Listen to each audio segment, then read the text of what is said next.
back to the trail. It was really hard to go. I loved that place. I just love that place. And kind of brings tears to my eyes because it's the kind of place that I envisioned for myself. I have not had a place of my own. And I'm not sure if that's where I'll end up when I'm done with the trail, with a place of my own. And I don't even need that necessarily, but it was really nice to see some of my dreams and stuff like right out in front of me. And I got to experience that for less than 24 hours. If it had been different, it would have been a 0 day for sure. But as it is, I need to keep going. Next week is going to be in the 90s, and I want to make as many miles as I can before then. I feel good physically. I have another planned stay with a trail angel coming up. I have a visit with family coming up. I have a half a gallon of ice cream to eat coming up. And so I just need to keep going. I think that's a struggle sometimes, just to keep going every day, walking 15 miles again and again and again and again. It's hard to believe I walked 15 yesterday. And yet here I am again.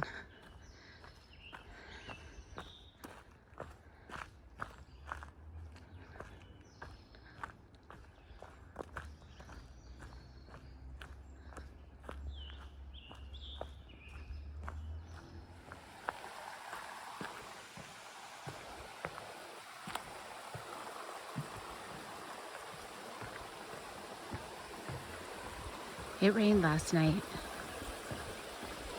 so the bridge is a little bit slick, a little bit wet.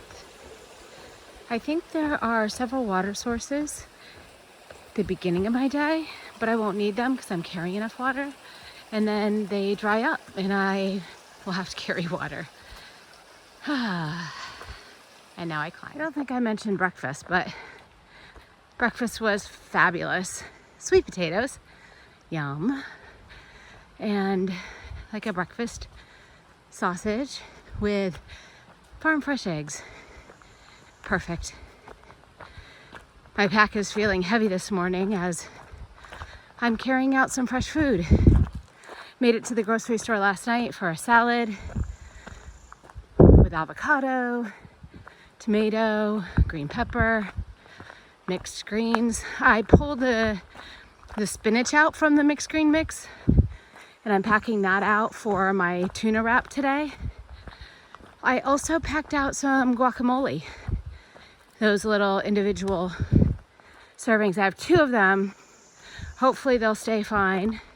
I know at least today's will be great on my tuna wrap. And I'm packing out an apple and a banana. And so carrying a bit of fresh food, but it's worth it. And then I'll have a couple of days where it's just backpacking food, and that's okay too. It's another rocky day, at least for now. At least these rocks are in the shade and it's still relatively cool. But it did rain last night, so some of them are wet and a bit slippery.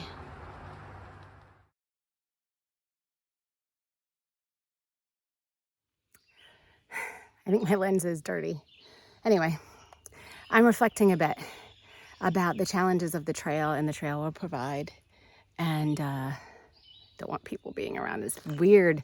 Anyway, and the trail gave me exactly what I'm afraid of at the beginning. Cold, wet, and rainy. And I don't know what the lesson is here because I'm still afraid of being cold and wet. And so is that I just accept my fear? Is it self-preservation? Is it, next time I'll avoid that? Is it self-care? Did I not get past it? I don't know.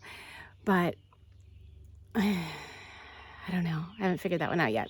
And then the other thing is, I don't fear it, but I detest being hot. Like, I just don't want to be hot. I'd rather be cold than be hot, sort of, except for with death being a possibility. Anyway, and so we're having an unprecedented heat wave over the next 2 weeks. What's that about? Is this the trail again? What am I going to learn? Part of me wants to avoid it, hop off. Part of me wants to stick it out because I'm a sticker-outer, and I don't know what I'll do. So we'll see. One strategy that I am considering for this upcoming heat wave is hiking at night. I actually like hiking at night. I prefer hiking in the morning, and I'll probably do that too. But I've already hiked Pennsylvania, so it's not like I'm missing anything I haven't seen before. I've even hiked sections of PA a couple times, so I've seen it in different seasons. So it's a potential. Maybe get up at 3 a.m. and hike in the dark for an hour, and then continue until it gets too hot, and then hike again, I don't know, after dinner into the night. The biggest challenge, of course, would be setting up my hammock and finding camp, but I think I could do that. So something to consider. I've definitely set up camp in the dark before, and I think that my biggest concern in this season with that is poison ivy. Might not be so easy to see in the dark, depending on where I'm setting up. If I go to a specific campsite, that would make it less of a challenge. Stay tuned. One thing to consider if I decide to hike at night or early in the morning before the sun is up is that I'll need to recharge my headlamp. And I have not been doing that on trail. My headlamp I use very, very rarely. Maybe sometimes to go into a privy in the middle of the night or early morning, especially if there's no windows in it. Something to know that if it's fully enclosed, you will close yourself off in the dark. But other than that, I really haven't used my headlamp all that much. And so it can last me 4 to 6 days. And then when I get into towns, I recharge it then.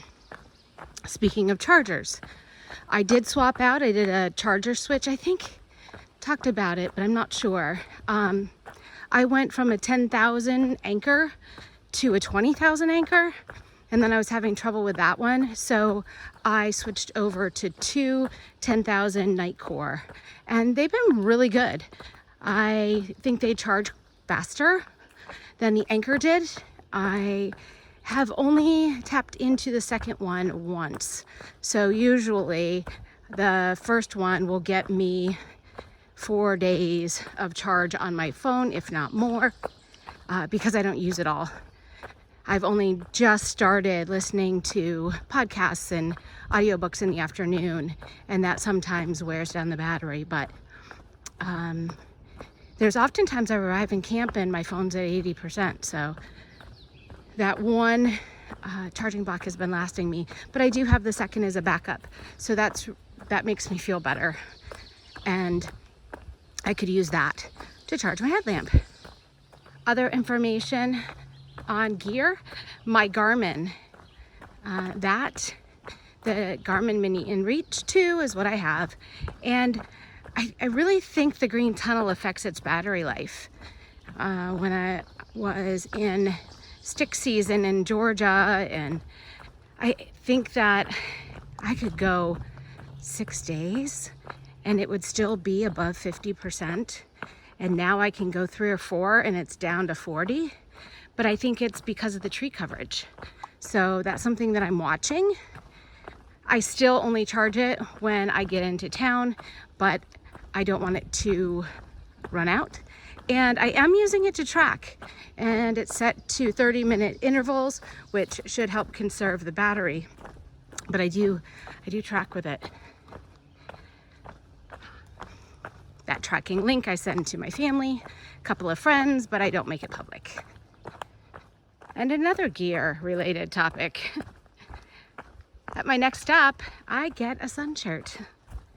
So I ordered one after getting some recommendations. Actually, I didn't order one. It was a gift from a friend, somebody that watches the channel as well, and said, I want to get you a sun shirt. So after receiving the recommendations there was two. One was a Patagonia Capeline, but it was very similar to a sun shirt that I've tried from Mountain Hardwear, and it's that clingy fabric, and I just don't do well with that. I was really looking more for a button-up so that I had the option to open it up. I'm also going to use this as a shirt at camp at night to protect myself from bugs. Now I know the sun shirt fabric, the mosquitoes and stuff can get right through it, but it allows me to permethrin, treat it with permethrin or even bug spray as I'm out and not put that stuff directly on my skin. So my sun shirt will provide, hopefully, that deterrent from the bugs as well as protect me from the sun. So I'm excited. Did I tell you what it is? I don't think I even told you what it is. So it's a Jolly Gear shirt I saw and on another hiker.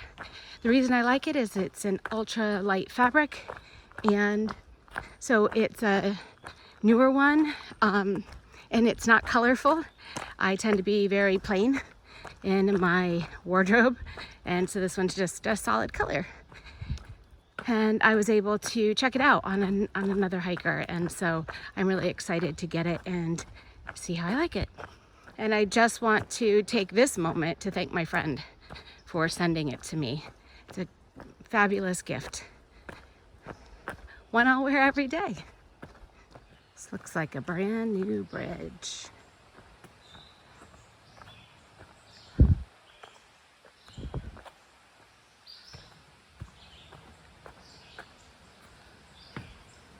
I know I'm coming up to a campground where I hope to get water, so I'm not going to stop here. I have enough water to get me to the campground. It's also where I'm going to eat lunch. And the most marvelous part is that it has garbage bags, well, trash cans, and so I can get rid of some of my garbage.